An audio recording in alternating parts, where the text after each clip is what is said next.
নমস্কার বন্ধুরা, তো আমি এখানে ঝিঙে আলু পোস্ত বাটা একটি রেসিপি নিয়ে চলে এসেছি।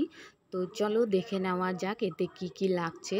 তো আমি এখানে 500 গ্রামের মতো ঝিঙে নিয়েছি, দুটো মাঝারি সাইজের আলু, একটা টমেটো, আর লাগছে কাঁচা লঙ্কা চেরা।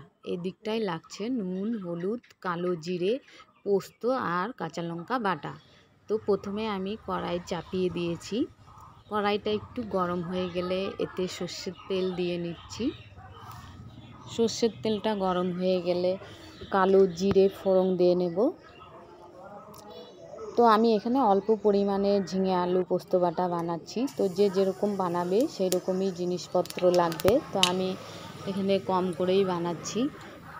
তো আমি কালো জিরে ফোড়ন দিয়ে নিচ্ছি। তারপরে আলুটা দিয়ে দিলাম। আলুটাকে আমি হালকা লাল করে ভেজে নেব।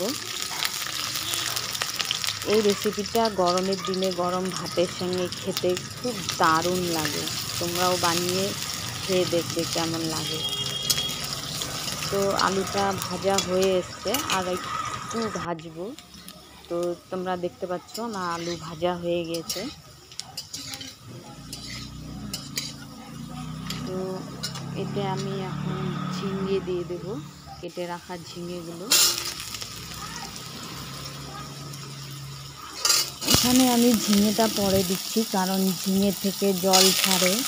তো আলুটা আগে ভেজে নিয়েছি, তারপরে ঝিঙেটা দিলাম। ঝিঙেটা দিয়ে এখন ভালোভাবে নাড়াচাড়া করে নেব 10-15 মিনিটের মতো। তো ঝিঙে আলু পোস্ত বাটাটা খুব একটা বেশি ঝাল হয় না। যারা ঝাল খেতে চাও তারা ঝাল দিতে পারো, আর যারা ঝাল না খেতে চাও তারা 4-5টা লঙ্কা চেরা দিলেই হবে। তো আমি এখানে 5-6টা লঙ্কা চেরা দেবো, খুব একটা বেশি ঝাল দেব না। তো দেখতে পাচ্ছ এখানে আমি ঝিঙে আলুটাকে এখন ভালো মতো ভেজে নেব। 10-15 মিনিটের মতো ভাজবো। তারপরে দিয়ে দিলাম হলুদ, স্বাদ মতো নুন দিয়ে দেব। যে যেরকম নুন খায় সেরকমই নুন দেবে। তারপর কিছুক্ষণ নাড়াচাড়া করব, দিয়ে কিছুক্ষণের জন্য ঢাকনা দিয়ে ঢেকে দিলাম। তারপরে ঢাকনা সরিয়ে আবার নাড়াচাড়া করব কিছুক্ষণ। তো দেখতে পাচ্ছ তোমরা জল ছেড়ে দিয়েছে।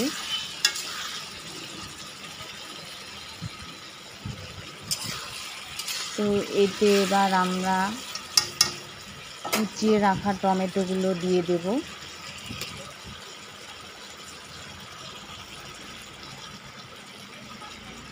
আর লঙ্কা চেরাগুলোও দিয়ে দিব। দিয়ে আবার কিছুক্ষণ নাড়াচাড়া করব ভালো মতো, একে কষিয়ে নিব ভালো মতো। কষা হয়ে গেলে তারপরে পোস্ত বাটাটা আমি এখন দিয়ে দেব।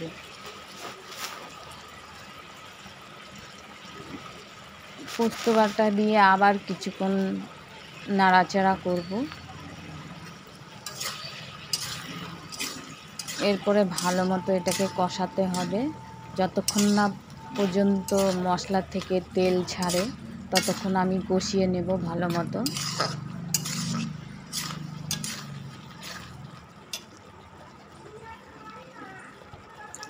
তারপরে আবার কিছুক্ষণ ঢাকনা দিয়ে আমি ঢেকে দিলাম। তো এখন আমি ঢাকনা সরিয়ে নিচ্ছি। তো আমার ঝিঙে আলুটা কষিয়ে এসছে, আর কিছুক্ষণ কষাবো।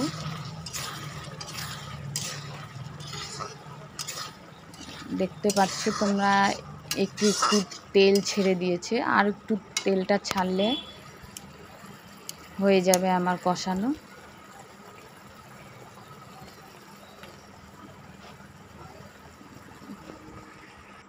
তো দেখো আমার কষানো হয়ে গিয়েছে। তো এখানে দেখতে পাচ্ছ তোমরা তেল ছেড়ে দিয়েছে। তারপরে আমি একটু সামান্য একটু 2-3 কাপের মতো জল দিয়ে দেব, যাতে আলুটা ভালো মতো সেদ্ধ হয়ে যায়। তো আমি জল দিয়ে নিচ্ছি। ঝিঙে আলু পোস্ত বাটাটা বেশি ঝোল হবে না, একটু মাখা মাখা হবে। তো দেখো আমি এখানে 1 থেকে 2 কাপ জল দিয়েছি, খুব একটা বেশি জল দিইনি। তারপরে আবার কিছুক্ষণ ঢেকে দিলাম। তো বন্ধুরা, এই রেসিপিটা কেমন লাগলো? যদি ভালো লেগে থাকে তো লাইক কমেন্ট শেয়ার অবশ্যই করে দেবে। আর এরকম অন্য কোনো নতুন রেসিপি পেতে হলে আমার চ্যানেলটাকে সাবস্ক্রাইব করে দিও। আরও মাঝে মধ্যেই আমি রান্নার রেসিপি দেখাই, তাছাড়া আমার ব্লগ বানাই, শর্ট ভিডিও করি। তো দেখো এখানে আমার ঝিঙে আলু পোস্ত বাটা হয়ে গিয়েছে। এখন আমি নামিয়ে নেব আর গরম গরম পরিবেশন করব। তো কেমন লাগলো আমার ঝিঙে আলু পোস্ত বাটা? তোমরাও এরকম ট্রাই করো, বানিয়ে খাও। টাটা।